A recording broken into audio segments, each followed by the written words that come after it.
Good morning students, welcome to online classes running by Siddharth Shiksha सदन।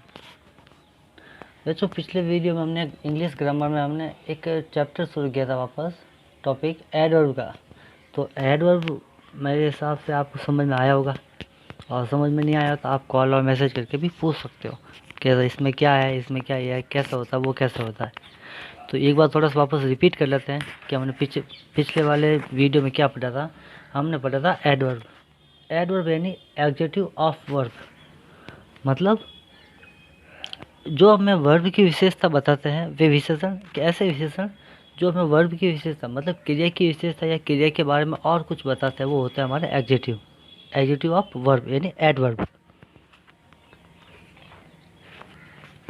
जैसे हिंदी में लेकर डेफिनेशन देखिए इसकी कि an adverb is a word which tells more about a verb, मतलब कि ऐसा शब्द जो हमें क्रिया के बारे में और अधिक जानकारी देता है। जैसे खाना, ये वर्ब है ईट, तो जल्दी से खाता है, ये जल्दी से खाता, मतलब वर्ब की विशेषता में दिखाई देती है। ठीक है, एग्जाम्पल देके नीचे लिखा है मनीष रीड्स लाउडली।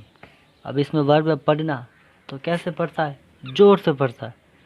तो वर्ब के बारे में कुछ पता चले कि कैसे जोर से पढ़ता है, वो तो जोर जोर से बोल बोल के पढ़ता है। तो वर्ब की विशेषता हमारे सामने शो हो रही है। तो ऐसे वर्ब, ऐसे शब्दों को अपन क्या बोलेंगे, एडवर्ब।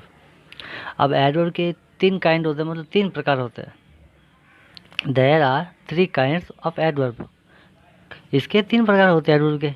फर्स्ट है एडवर्ब ऑफ टाइम, यानी समय बोधक क्रिया विशेषण।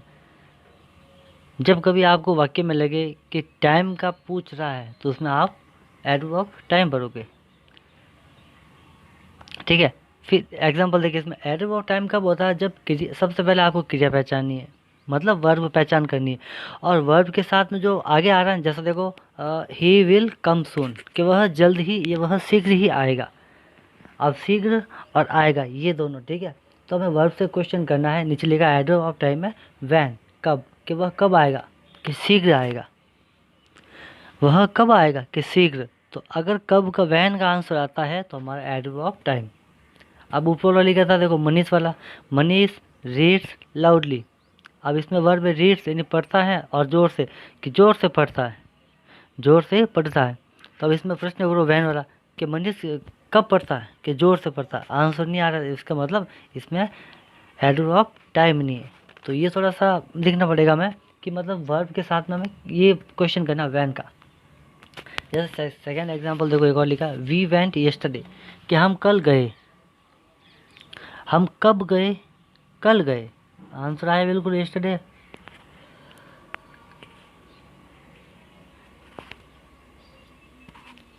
तो वैन का आंसर आते ही एडवर्ब ऑफ टाइम हो जाता है।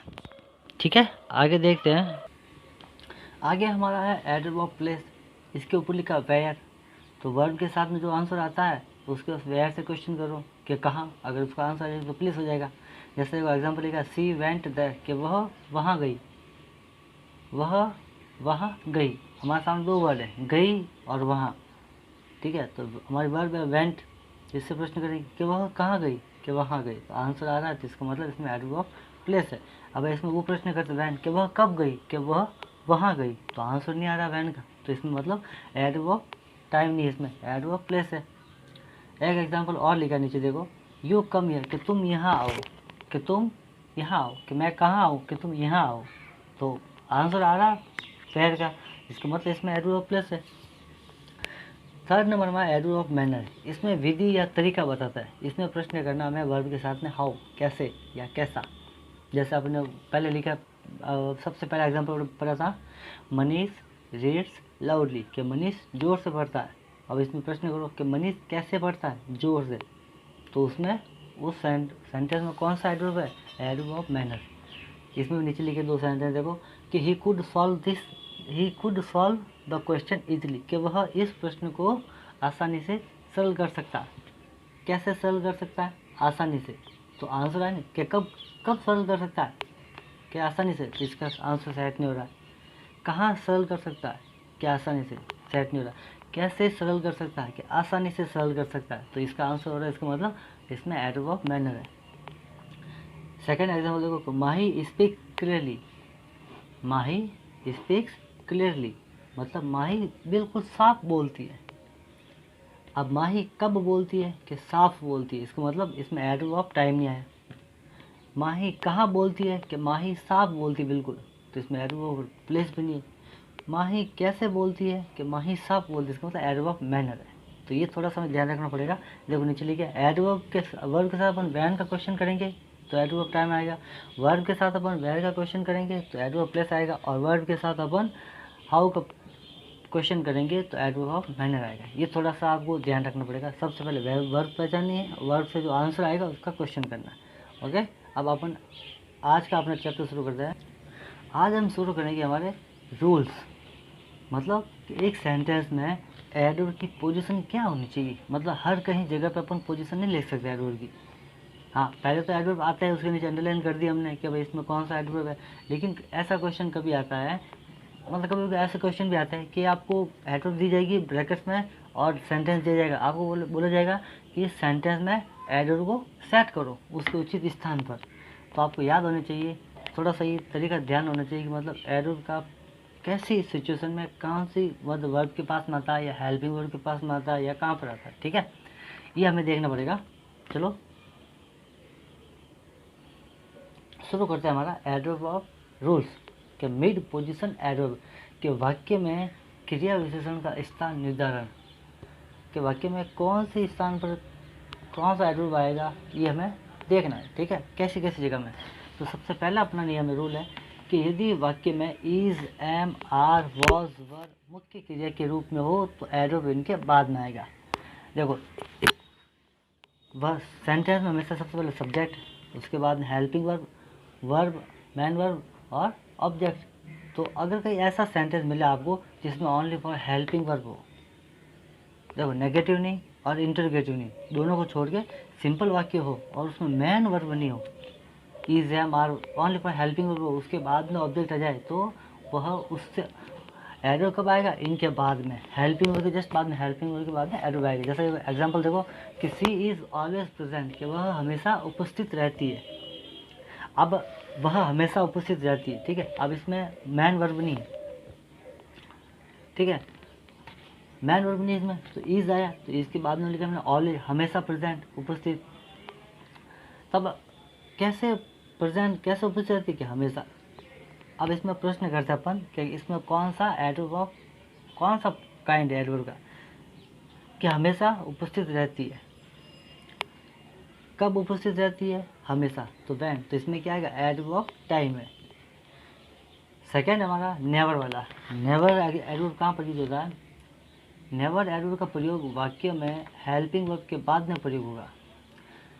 हमेशा नेवर हेल्पिंग वर्ब के बाद में, मतलब मैन वर्ब होगी उससे तो पहले और हेल्पिंग वर्ब होगी उसके बाद में नेवर का प्रयोग होगा। देखो एग्जाम्पल लिखा है, I have never taken money in the morning, कि मैं सुबह में कभी भी पैसा नहीं लेता, सुबह सुबह।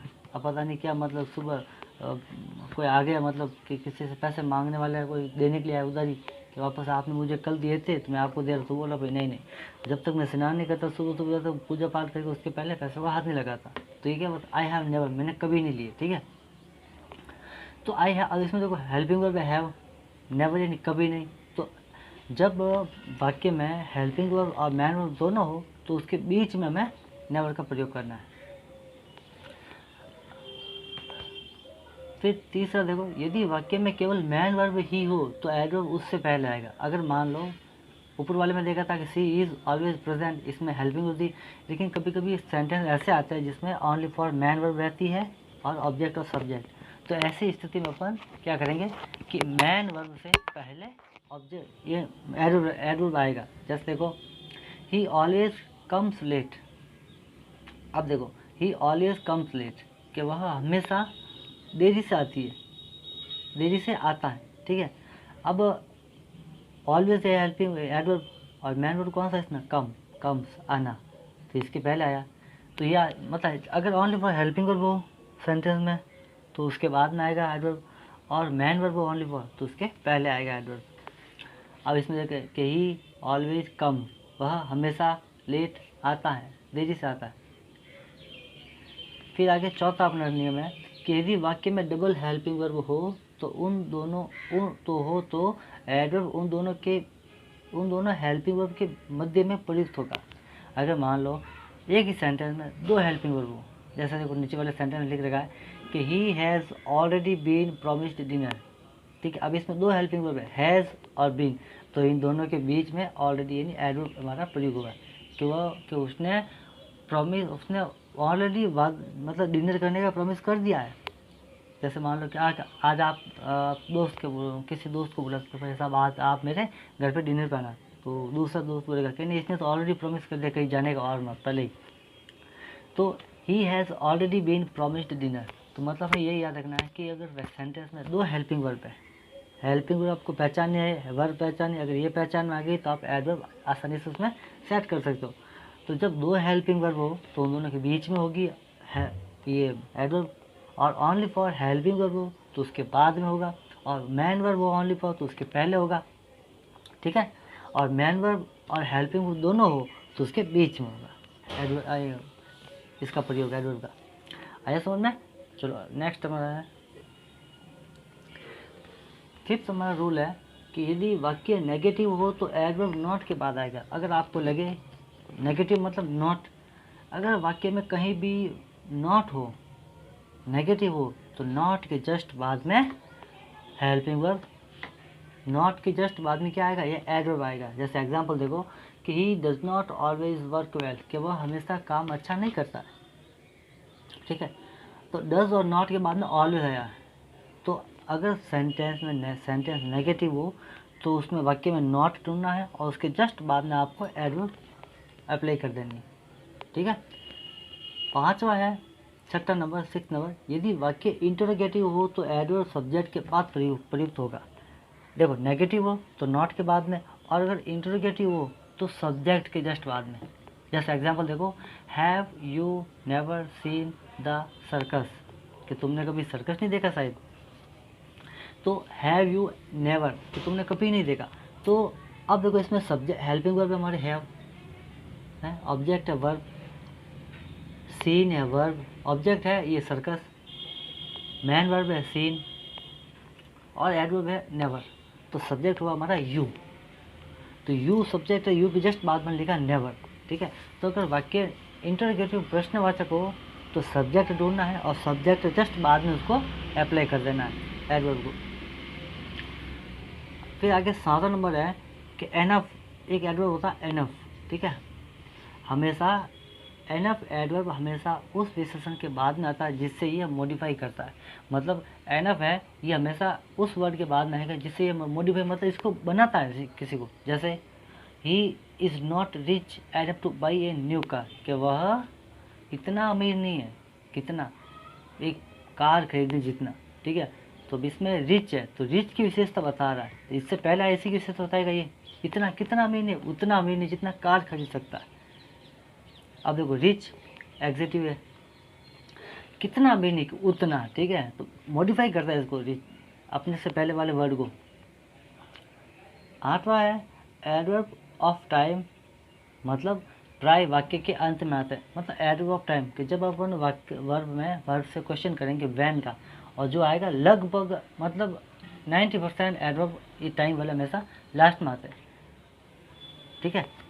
जैसे अभी पहले सेकंड वाले रूल में हमने पढ़ा था कि ही ऑलवेज कम्स लेट, कि वो हमेशा लेट आता है। तो अब ये एडवर्ब है ऑलवेज हमेशा, तो टाइम है तो कोई कोई वर्ड पहले आ जाता है लेकिन ज़्यादातर हमेशा पीछे ही आते हैं। जैसे देखो एग्जांपल दे रखे दो नीचे कि आई से इजंट रेडी येट,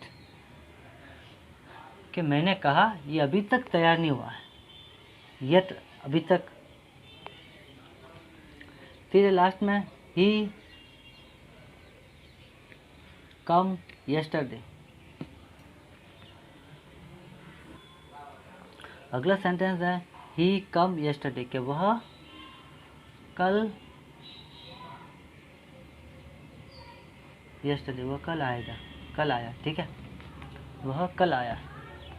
क्या मैं यस्टरडे वह कल आया था, तो कब आया, कल, तो यस्टरडे लास्ट में आ रहा। तो ये हमारे छोटे से रूल थे, कम से कम कितने थे, 8।